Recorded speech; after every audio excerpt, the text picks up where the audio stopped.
Hello guys, hello and welcome back to my YouTube channel.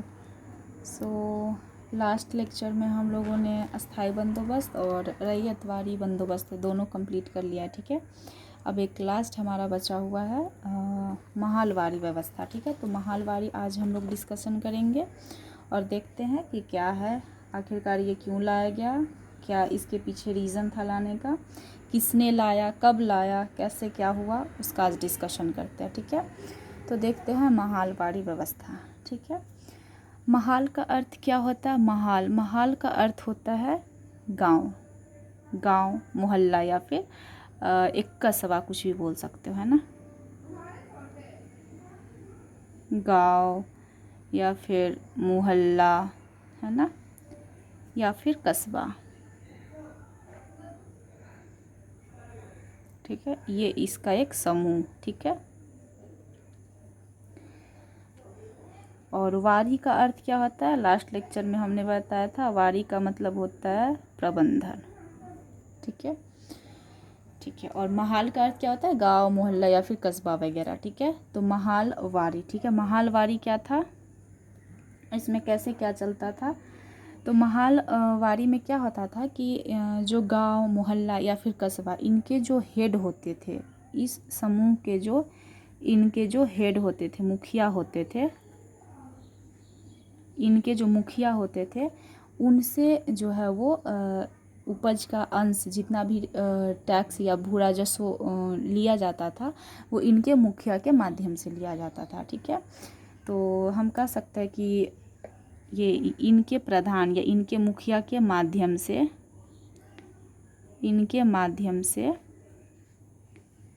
Company जो है, company अपना भू राजस्व प्राप्त करती थी। ठीक है, भू राजस्व क्या है, प्राप्त करती थी। नेक्स्ट बात किया जाए तो इसमें भूमि का मालिकाना हक किसके पास था? भूमि का मालिकाना हक किसको दिया गया था? तो महाल या गांव, जो भी बोल दीजिए, महाल या गांव के जमींदार या मुखिया को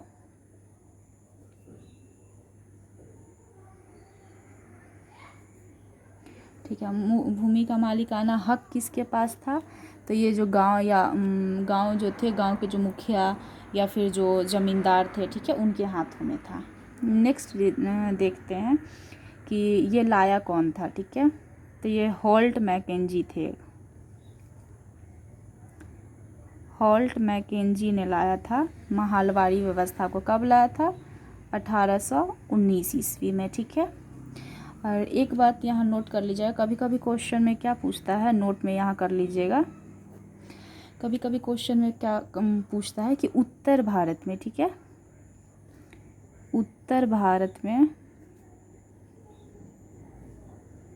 महालवारी व्यवस्था का जनक कौन है, या उत्तर भारत में महालवारी व्यवस्था का जन्मदाता किसे कहा जाता है? जन्मदाता किसे कहा जाता है? तो ये कहा जाता है मार्टिन बर्ड को, मार्टिन बर्ड को। ठीक है, अब देखा जाए कि कितने परसेंट क्षेत्रफल पे किया जाता था, क्षेत्रफल कितना था? तो महालवारी जो है वो बाकी के 30% क्षेत्रफल में इसका लागू किया गया था, 30% एरिया पे। ठीक है, अस्थाई बंदोबस्त में हमने देखा था 19% था, रैयतवारी में 51% था, और इसमें देखा जाए तो 30% था। टोटल हो गया 100%, 30% पे था महालवारी। सबसे कम किस में था? तो सबसे कम एरिया जो था अस्थाई बंदोबस्त में था। सबसे ज़्यादा किस में था? तो सबसे ज़्यादा जो था वो रैयतवारी व्यवस्था में था। ठीक है, 51%। टैक्स की बात किया जाए नेक्स्ट, कि टैक्स कितना था इसमें। ठीक है, टैक्स की बात किया जाए तो टैक्स जो था वो स्टार्टिंग में, शुरुआत में कितना था, जब लागू किया गया था उस टाइम टैक्स की बात की जाए तो 2/3 परसेंटेज में बोला जाए तो 66% के अप्रॉक्स में था। ठीक है, उसके बाद जब बेंटिंग आते हैं, Lord William Bentinck, William Bentinck, ठीक है। लॉर्ड विलियम बेंटिक जब आते हैं तो इन्होंने टैक्स को कुछ परसेंट कम कर दिया था और इन्होंने टैक्स कम करके इसकी दर को 60% कर दिया था, ठीक है। शुरुआत में स्टार्टिंग में कितना था, स्टार्टिंग में 2/3 66% था। लॉर्ड विलियम बेंटिक आए, इसको टैक्स की दर को कितना कम करके 60% कर दिया इन्होंने, ठीक है। नेक्स्ट अगर देखा जाए तो किस किस एरिया में ये लागू था महालवारी। कई बार ये प्रश्न पूछे जाते हैं कि रैयतवाड़ी किस एरिया में था या महालवारी किस एरिया में था, ठीक है। तो ये देखा जाए तो पंजाब के एरिया में,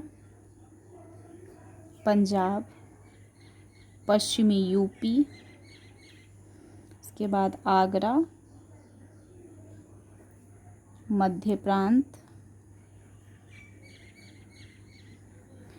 और दक्कन वगैरह का भी कुछ एरिया में था, ठीक है। दक्कन का कुछ जिला,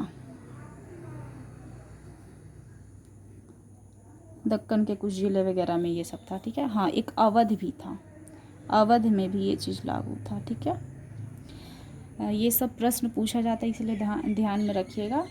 अगेन मैं रिपीट कर दूँ, महालवारी जो था पंजाब, पश्चिमी यूपी, आगरा, मध्य प्रांत, अवध, दक्कन का कुछ जिला, ये सब क्षेत्र में इसको लागू किया गया था, ठीक है। अब ये महालवारी बोला जाए अस्थाई थी तो नहीं, ये अस्थाई व्यवस्था नहीं थी, अस्थाई नहीं थी, ठीक है।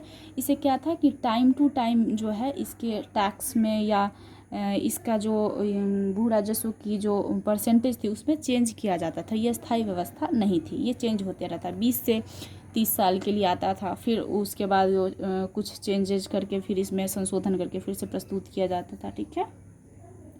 नेक्स्ट अगर देखा जाए तो महालवारी व्यवस्था के के बारे में एक क्वेश्चन जो पूछा जाता है, महालवारी व्यवस्था क्या है, तो महालवारी व्यवस्था जो है वो किसका संशोधित रूप है, ये कभी कभी पूछा जाता है। तो महालवारी व्यवस्था जो है वो जमींदारी व्यवस्था, ठीक है, जमींदारी या फिर जो अस्थाई बंदोबस्त हमने पढ़ा था, ठीक है, अस्थाई बंदोबस्त का संशोधित रूप है।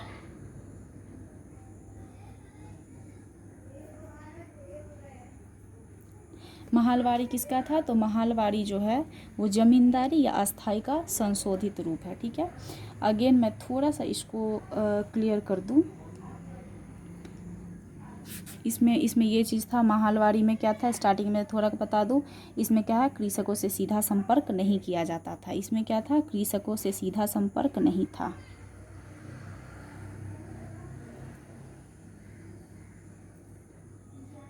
सीधा संपर्क ब्रिटिश का यानी अंग्रेजों का था या नहीं था, तो नहीं था। अंग्रेजों का जो है कृषकों के साथ सीधा संपर्क जो है ब्रिटिश का नहीं था इसमें, ठीक है।